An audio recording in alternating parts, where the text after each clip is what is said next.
Greetings, my fellow apocalypse survivors. Rodamont here. Thank you for tuning in to a brand new series playing the game Floodland. This is part 1 of an 8-part series. Episode 1. Enter the Wetlands. Floodland is a societal survival game set in a world destroyed by climate change. Explore, scavenge, and build a city to unite the clans. Conflicting cultures and limited resources mean you need to make tough choices. Have you got what it takes to lead your people into a new era of humanity?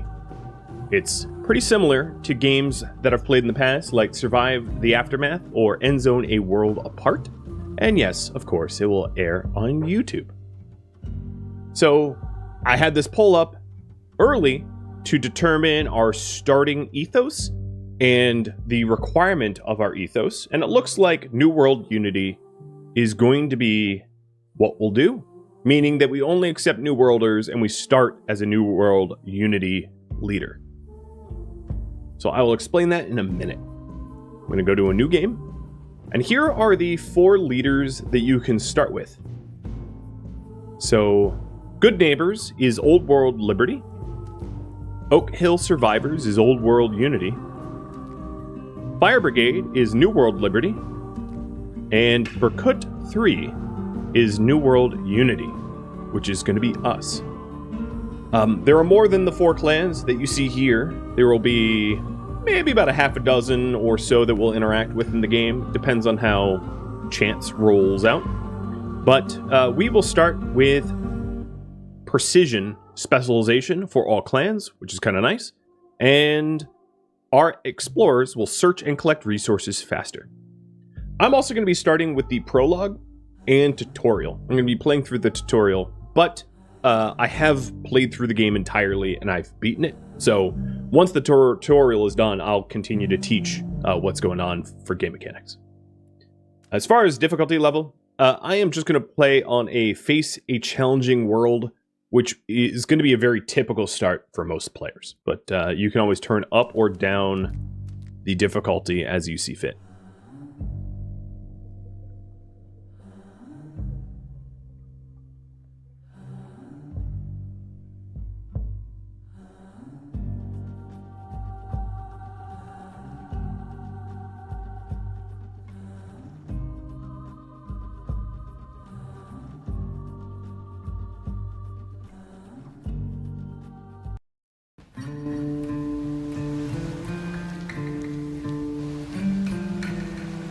When I was 15, I buried my sister with my own hands. Some think the event was the cause, but it all began long before. I remember the times of confusion and strife. I heard the silence that drowned the screams. The event, it was simply the final blow. Some say those in charge failed us. Others, that we are all to blame. But we dwell too much on what's behind. I say, let's focus on what lies ahead. And ahead, I see hard-working hands building houses. I see strong backs carrying food.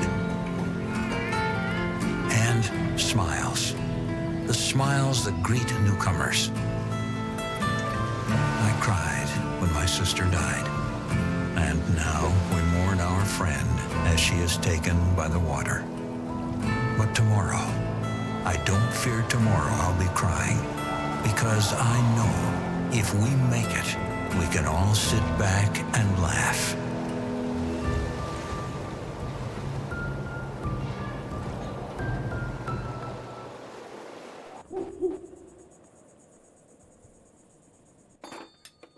All right. That was the intro cinematic. And here's the first tutorial, WASD, Z, Q, and X and E for mouse controls. And then time management in the top right. First order of business is the tutorial. We've arrived. This is where the scouts sent up the flares. It looks like they were right. They found signs I had told them to look for. I must say, I'm a touch nervous. We're going to try restarting civilization, or at least give it an initial spark. However, this isn't something people do every day, you know. Speaking of, this is where we're going to launch our search for the pre-event rebirth power plant. It was top of the line just before everything collapsed. For over 20 years, only scavengers roamed this place, setting up temporary camps from time to time, probably unaware of the treasures to be found here. Now, I have most trustworthy intel that the plant is somewhere in the area. First though, I'm hungry. I guess everyone is. We can't jumpstart civilization on an empty stomach. Gather safe food supply before you set up camp. Prologue. Stationary travelers. Find all the scouts and establish a permanent settlement. If we are to begin a new civilization here in the Wetlands, we will need to build an infrastructure to rest it upon. We will need to build it one tent at a time. Let me turn it down just a little bit. Okay, so gather safe food supply before we set up camp. So in order to do that, we are going to be doing the search and explore button over here. There are resources or other items that can be collected by your people and then carried to storage. To collect a resource, select it and then click the search button.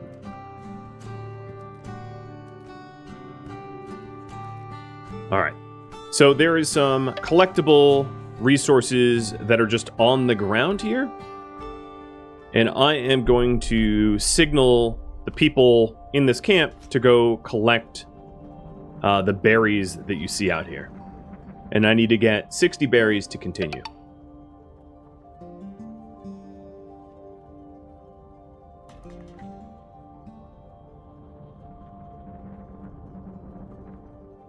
This is the map tile that we have here.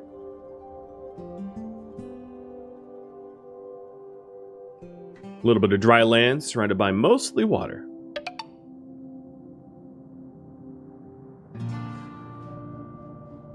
Okay, 386, thanks for all the gifted subs. Glitch for bits. Con Humanus and Kilgore for resubbing. Cheers. And Sir Cardinal as well. Okay, we are up to almost have enough food. Fast forward time a little, and we're done. Are the maps procedurally generated or handmade? The initial island that you start on is handmade, but then after that, I believe it's procedurally generated. Seems like it's going to be enough for a while. Now we know we won't starve, we can get to jump-starting civilization. It almost feels like a biogenesis out here in the untamed Floodlands. Back together. The scouts we sent to explore the area moved on and continue their expedition. We need to find them. I'm just going to truncate what they have to say. So find the scouts hiding in nearby ruins. Click on the portrait on the left side to see the ongoing missions and assignments. So here, we're working on Back Together, and we had finished the previous one, Gathering the Food, A New Beginning. Okay.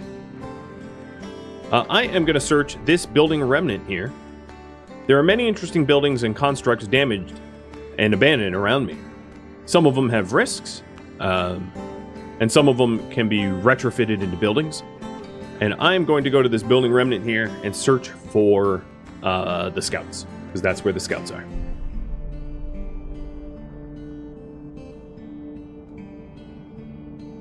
I'm also going to start to set up other collect zones of other resources other than food, because I know I'm going to want that.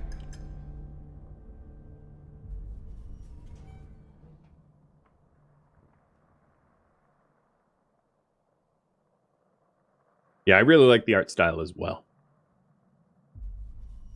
It's very pleasing. I actually really like how like a fully constructed city looks. It's very nice. Okay, this little icon is an icon that means that something requires my attention. And you can see the pop-up in the top right about that. New people found. Resources they have. So they have 10 people, water, and rubbish. And I'm going to invite them to join us. They're eager to join us. Now that that is done, I suspect as much, but our scouts have confirmed it. This is the area. The rebirth power plant is leaking a very specific isotope, non-toxic, so you don't have to worry. And I also was just granted as a quest reward 1 research. Time to settle down. Upgrade the encampment to a permanent storage facility. So in order to do that, we have to go to technological development, which is in the bottom left here. And then there are 4 trees of technological development: growth, which is kind of like industry; survival, which is mostly food; well-being, which is houses and social services, hospitals, apothecaries, etc., and exploration, which is exploration, like search parties and travel and demolition, that kind of thing. So exploration, go to the small storage, and develop it with our 1 research point. Done. All right. This encampment then, once I have 300 rubbish, can become a small storage. So I am going to want to collect some rubbish, which is like plastic debris and the like, in order to get that going. I can also click on the ruins here. So there are boat wrecks and yacht wrecks and all sorts of things to search here. Even the building remnant here, which I had queued up to search, has rubbish in it. And then if you don't want a specific thing, you can just click on the resource and you won't actually gather it. Because sometimes you'll be completely full. Like right now, I'm nearly full of safe food. So there's a very limited amount of safe food that I could add to my stockpile. And Kilgore, thank you for the resub, or the gifted subs. Cheers. Fangface for resubbing, and X42 as well. Welcome, guys. It's day 2. And there we go. I now have 305 rubbish in stock. And I'll explain all the UI just as soon as I get this initial chunk of the tutorial done. So then, click on the encampment and upgrade to a small storage. And a small storage is your universal storage, is also where your haulers and builders are employed.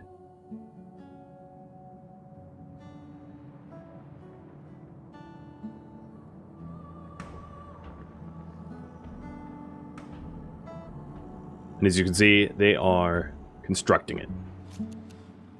We'll just fast forward time. And done. Time to settle down. So the outcome of that is 1 research. And they're going to tell me how to spend this research. Provide tents for my people. So go to the research tree, go to well-being, click tent, develop it. And then right here you can hit the build button rather than have to find it in the UI. Advice. Leave space for roads. So initially I'm only going to build 1 tent, but that's not going to house the 20 people. So in the top right here you can see that I have 20 homeless people. It's just I know what's coming next, and what's coming next is yet another quest that is going to require me to use a lot of rubbish. So I don't want to use my rubbish early. Let me explain. Now, let me raise the volume again. I just can't. The music is not exactly normalized, so it will be like too loud and then too quiet. So explaining all the UI really briefly. So on the top left, you have your total population, and the number next to it is how many idle people you have. So right now, 10 out of the 20 people in my settlement are idle.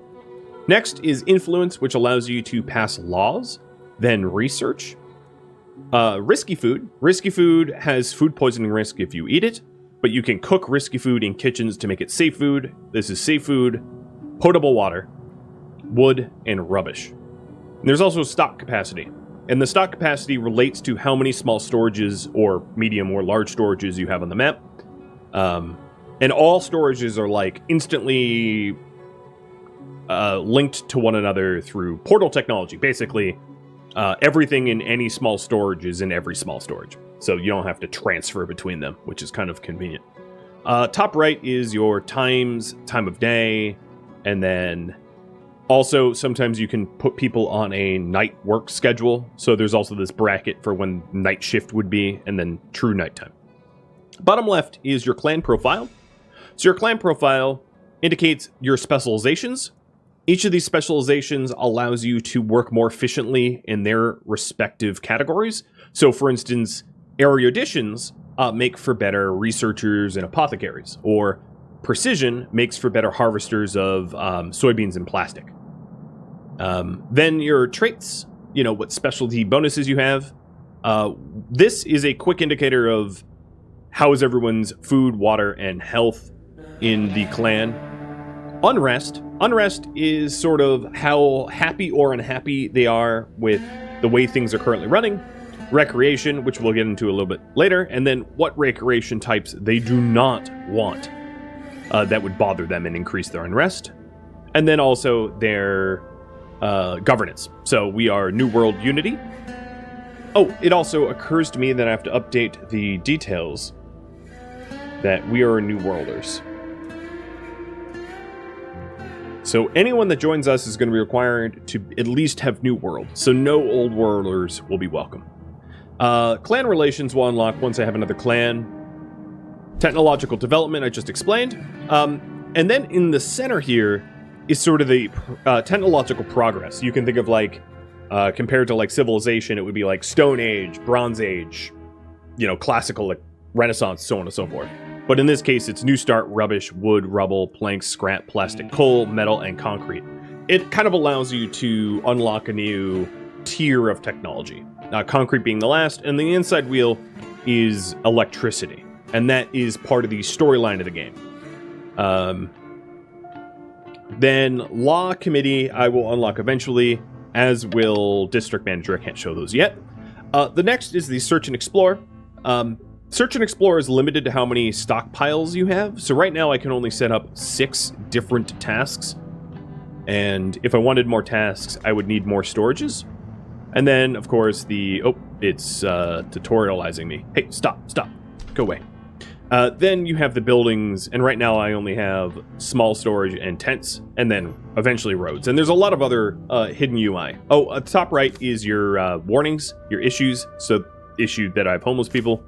And then this is the small storage tasks, what they're currently doing, like gathering water, gathering risky food, gathering rubbish.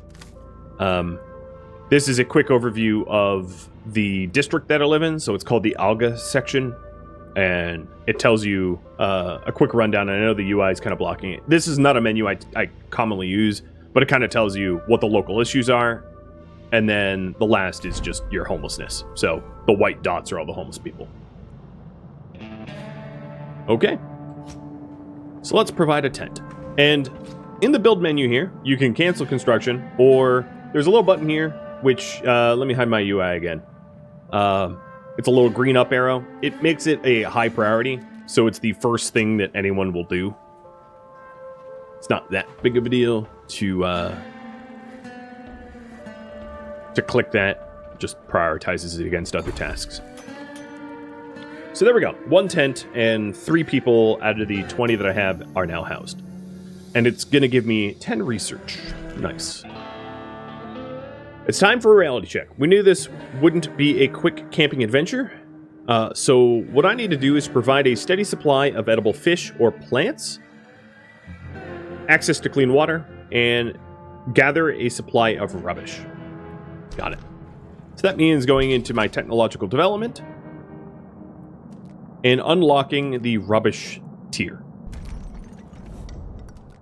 In growth, I'm going to need the sorting hut, which allows me to gather it, and I'll explain this in a minute.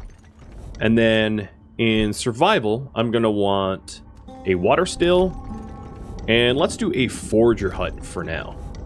Oh, I'll also do fishing dock. I'll do all of it. Okay, so the water still can be built at the water's edge. The closer to the stockpile, the better, to reduce hauling distance. And I'll put it here, because that's about as close as I can get to my initial storage. Foragers' huts forage from plant nodes that slowly replenish one another, kind of like how a lot of games have like gathering huts concept.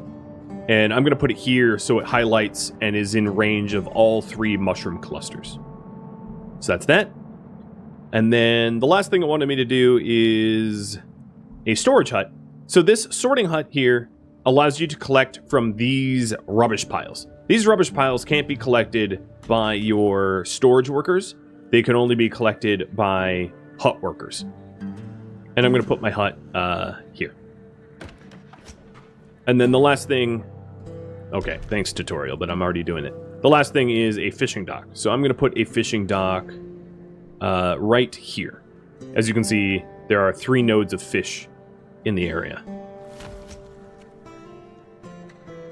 And in order to build this stuff, I'm going to need a lot more rubbish than I currently have. So I'm going to prioritize the sorting hut first, because the sorting hut will actually produce rubbish for me. And you can see certain scavengers are actually coming back to the base with rubbish. But there's a very large grouping of rubbish here that I can tell them to manually gather.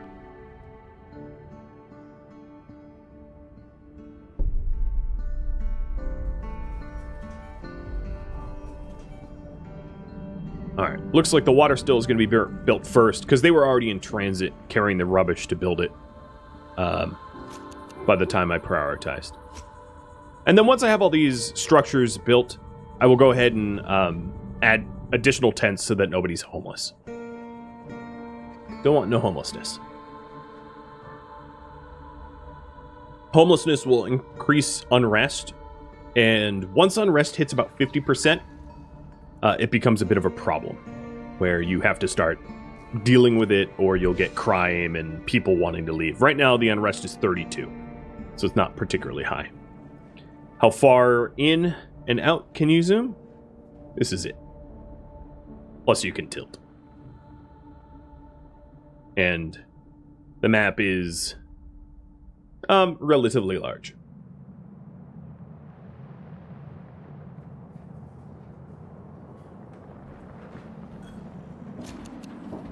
Okay, so the water stills now immediately employs 2 of the 10 idle workers that I had, as does the sorting hut. So the sorting hut will start drawing from these rubbish piles automatically, and then carrying those materials back to small storage. So the next thing I want is the forager hut.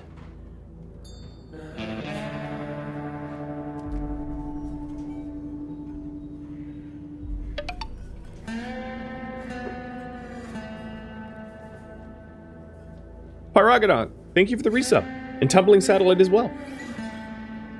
Welcome to you both. And Fabby, cheers to you all.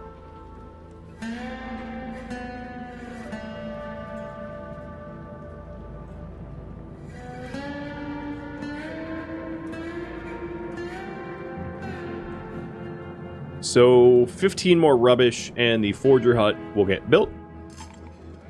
And then oh, yeah, we already got the fishing dock going.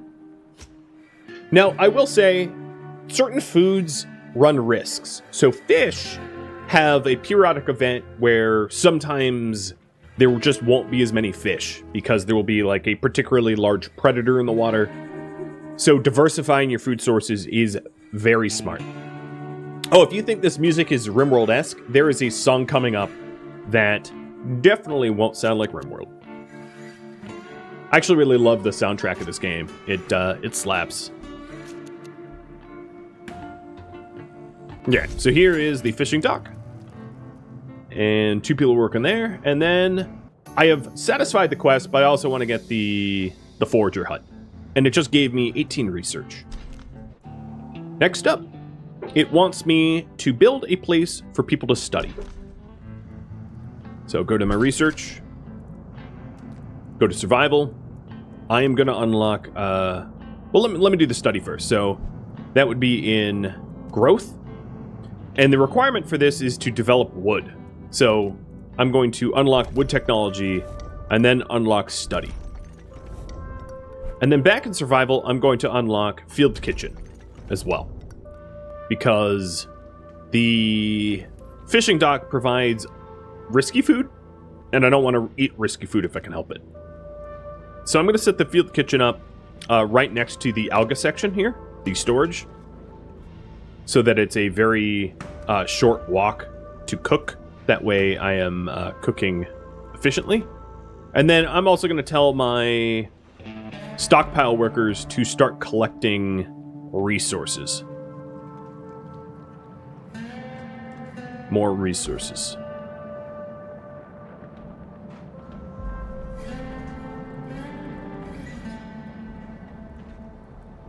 Yeah, actually collect all that.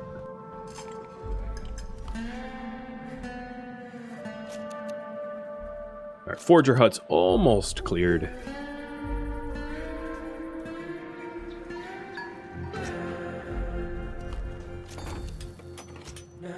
So there's the forging hut. And it's forging safe food. Safe food does not require cooking, which is a good shortcut. Is this a small island? You'll see. You will see. Alright, so here's the field kitchen where we convert risky food into safe food. I still have one more idle person, and I am going to set up study. One thing I will note about study, it does not need to be close to your small storage. There's not a lot that you have to haul to a study spot, so you can set the study spot up inconveniently far from your storage spot, because in this around the storage spot you're gonna want things that require a lot of hauling. And I'm also going to continue making homes. So seven tents should be enough to house everyone. So this study spot needs rubbish and wood, and I'm going to high prioritize it because I have all the rubbish and the wood on me right now. But if I build the tents first, I won't.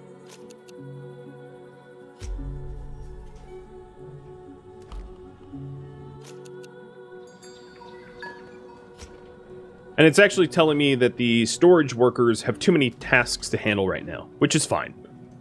I queued up a whole lot of things, and they're a little overwhelmed. It's not a big deal. Oh, actually, you know what I'm going to do? I am going to cancel 2 of these tents, and instead I'm going to retrofit this house here to house people. All right, now we have someone studying. So, the basic operation of a study is to analyze old world relics to gain research, which we can use for technological development.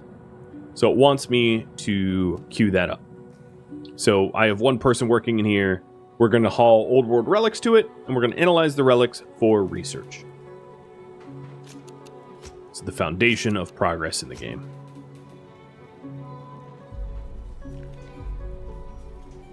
I am looking for other sources of scrap, of rubbish, so that I can build more tents.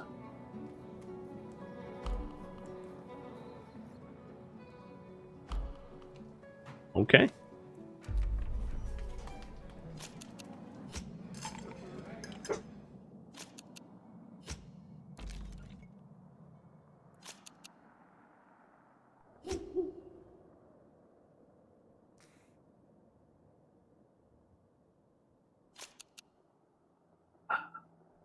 Tasty. So we're down to 11 people homeless. It's getting better. This is an indicator that the stock of water is full. So I'm going to fire one of the workers there and put them into research instead.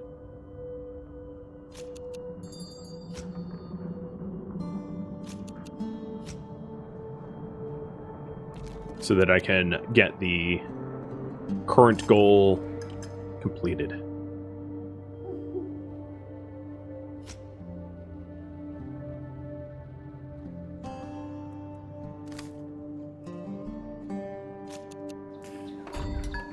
Okay, we're down to 8 homeless. Getting close to that 0.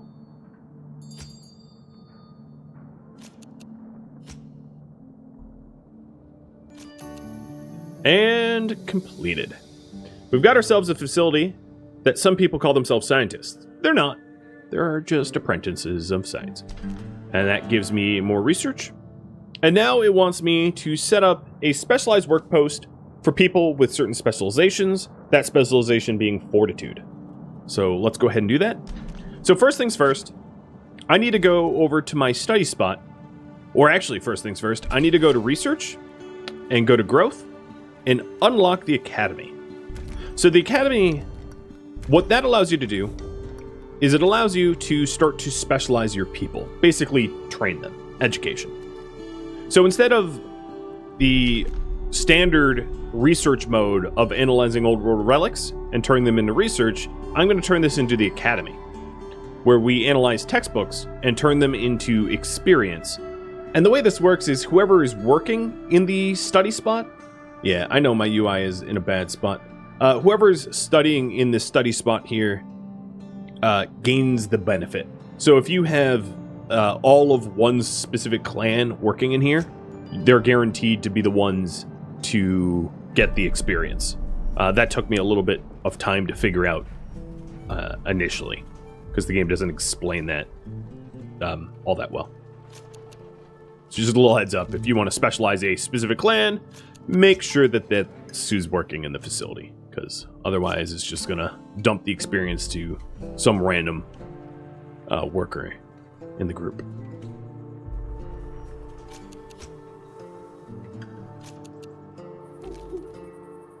And then once they're done with that, I will show you the specialization screen.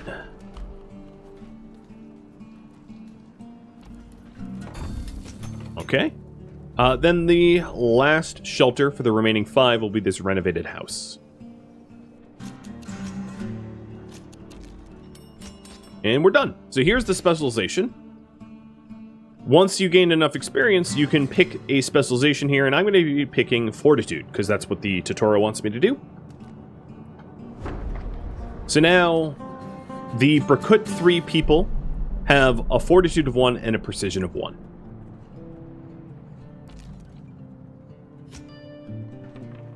So I need a workspace that requires someone with fortitude to work in there so that I can fulfill the quest. I don't think I have any workspaces that require fortitude at the moment. So if we go back here and mouse it over,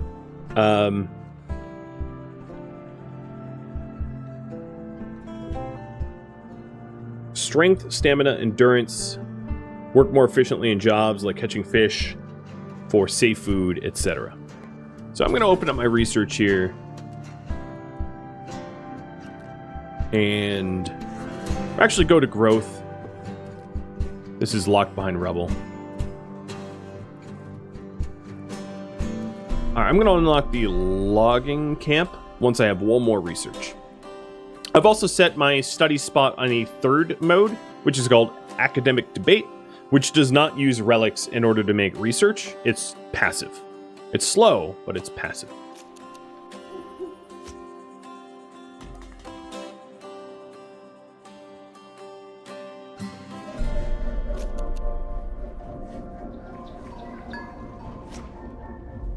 And I need to hit 250 rubbish in order to retrofit that house.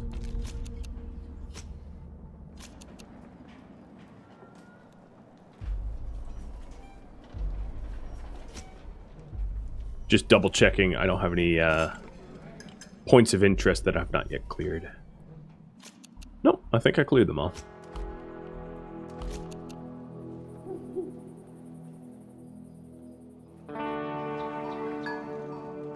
Okay, there we go. That's enough research. Let's get a logging hut. And I'm going to stick the logging hut there, because it's pretty well surrounded by trees. Actually, I'm going to cancel that construction just for now, because I want the plastic to be able to make everyone not homeless first. It's more important, I think. So we'll get rubbish passively from people working in the sorting hut. And there we go. We can now build the renovated house and house the last 5 people who are homeless. And now that I have that queued up, as soon as that's built, I'll set up the logging hut.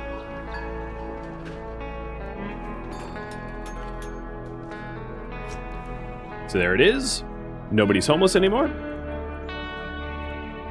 And then I'll nest a logging hut in here. Have that as high priority, and once I have 320 rubbish, we can get that built. Now there's some rubbish over here. I don't know if it's too far from my stockpile for me to grab. Some of it is, not all of it. So whatever's close enough won't be grayed out. In order to expand your gathering radius, I could build another small storage and put the small storage out here. And I will do that once the logging hut is done. I'm just trying to get the specialization tutorial part done first.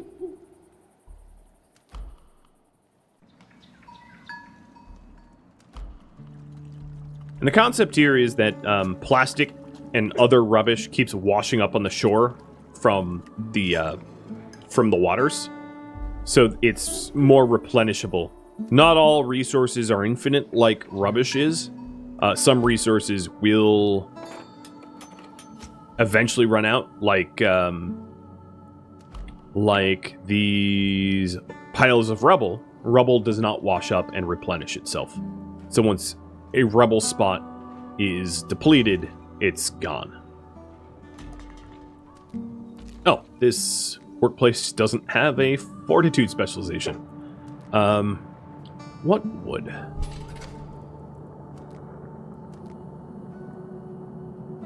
A fishing wharf wood or a foraging house wood.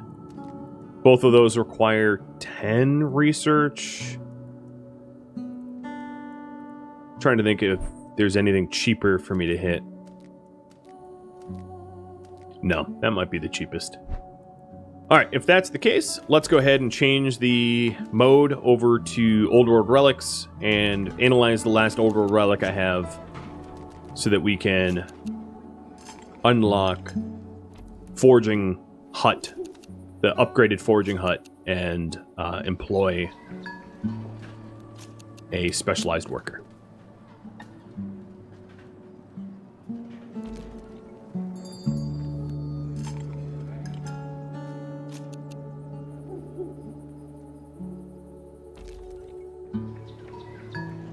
And there we go. 10 research just got done from that relic. Go to the forger house, develop the forging house, and then go to the initial hut I had and upgrade it to a forging house, which can employ a fortitude worker, and that will satisfy the need of this quest.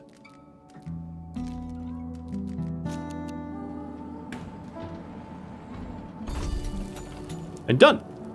Once it was upgraded, what ended up happening was the people that were working there were briefly unemployed, and then as soon as the house was done, it filled my fortitude worker in the fortitude slot. So if you mouse over it, you can see that a fortitude worker gets 8.3 food daily, and a regular worker gets 6.7. So it is definitely in your advantage to specialize your workforce. And that's one of the advantages of having multiple clans. So next up, it wants me to look for or restore the radio tower. So this is chapter 1, The Road Together.